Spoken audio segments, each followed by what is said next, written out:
Alors notre prochaine intervenante, c'est une éminente chercheuse en bio, géo, climato, éco, haricologie. Professeur s'il vous plaît, émérite de l'Université presque libre de Bruxelles et quasi-rédactrice au magazine bien connu Nature, What is Left. Elle est ici ce matin pour vous présenter l'introduction de son introduction sur sa thèse qu'elle va très clairement vous introduire ce matin. On va applaudir, s'il vous plaît, Claudine Van den Boom.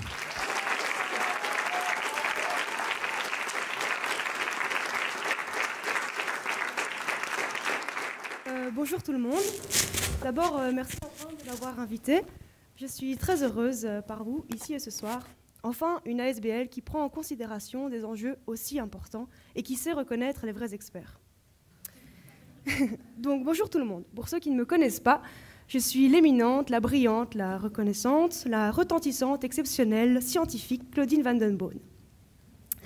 Donc, tout d'abord, merci à tous et à toutes d'être là et d'être présents à cette conférence sur cette grande thématique qui est au cœur des débats actuels, la haricologie. Nul doute que j'aurai aujourd'hui fait des adeptes. Laissez-moi d'abord vous raconter qui je suis.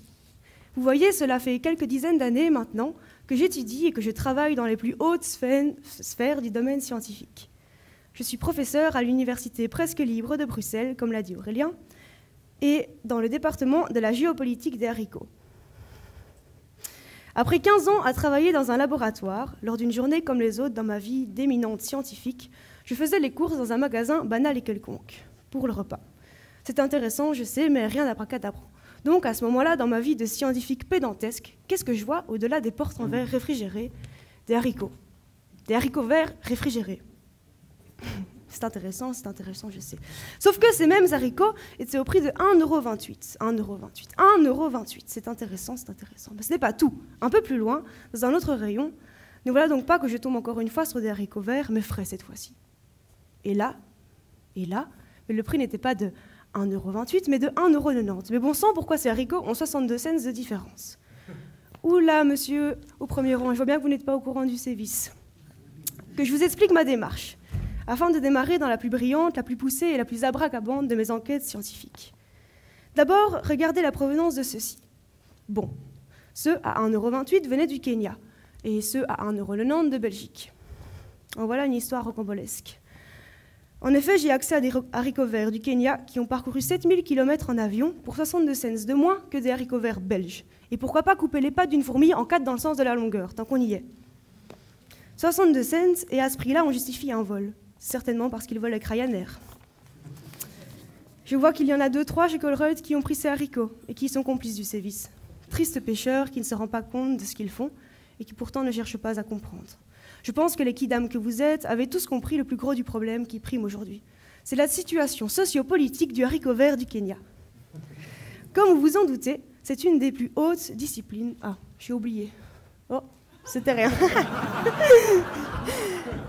Comme vous vous en doutez, c'est une des plus hautes disciplines du monde scientifique et qui pourtant n'est reconnue de personne. Cela fait 25 ans que je poursuis mes recherches, mais ils ne comprennent rien. Pourtant, je vous l'affirme, même si je suis sa seule créatrice et sa seule partisane, c'est une branche de la science qui mérite d'être creusée beaucoup plus profondément. Ma mère l'a lu et elle-même l'affirme, je mérite un Nobel. Je comprends qu'à la base, ce n'est pas très attrayant, un haricot. Pourquoi quelqu'un déciderait de s'y intéresser? Et pourtant, ils ont décidé de les exporter à 7000 km de chez eux sans leur demander leur avis. À un moment donné, ils se sont dit, tiens, pourquoi pas cultiver des haricots qui viennent des plaines chaudes et parfumées d'insecticides du Kenya pour les vendre à des Européens qui ont tout ce qu'il faut dans leur pays pour en cultiver. Tout ça pour 62 cents de moins. La première chose que je me suis donc demandé, c'était comment pouvait-on leur faire subir ça à ces petits haricots. Au fond, ces petits-là, ils ont été ôtés de leur plaine douce et chaude, alors qu'ils auraient pu rester entre eux, bien au chaud, en famille, dans leur soleil kényan. Mais ils se sont fait réfrigérer et équeuter. Peser, laver, étiqueter. Vous imaginez un peu qu'on vous équeute, lave, étiquette, après vous avoir enlevé de chez vous et de vos proches, que vous vous retrouviez dans des boîtes toutes serrées, petites, entourées de cellophane, pour être tout droit envoyées sur Mars. Vous accepteriez ça, vous? Pensez-vous qu'à un instant, on leur a demandé leur avis, qu'à un seul moment, l'idée du consentement a traversé la cervelle d'un quelconque personnage? Ben non.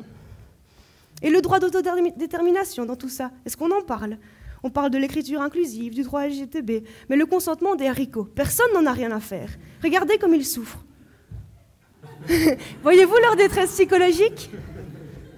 Enfin donc, pardon, je m'emballe. Il va bientôt être temps que je me stoppe. Bon, n'oubliez pas, la prochaine fois, rédaction d'une rédaction portant sur la rédaction d'un sujet très important, mais dont on parle très peu, la situation socio-économique, cette fois-ci, des roses du Kenya. Je vous laisse faire vos recherches, et si vous avez la moindre question, démerdez-vous. Ah oui, clairement.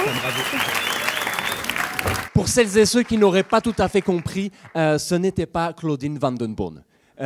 Non, c'était Charlotte Lechat. On peut encore l'applaudir, s'il vous plaît, une bonne fois. Merci.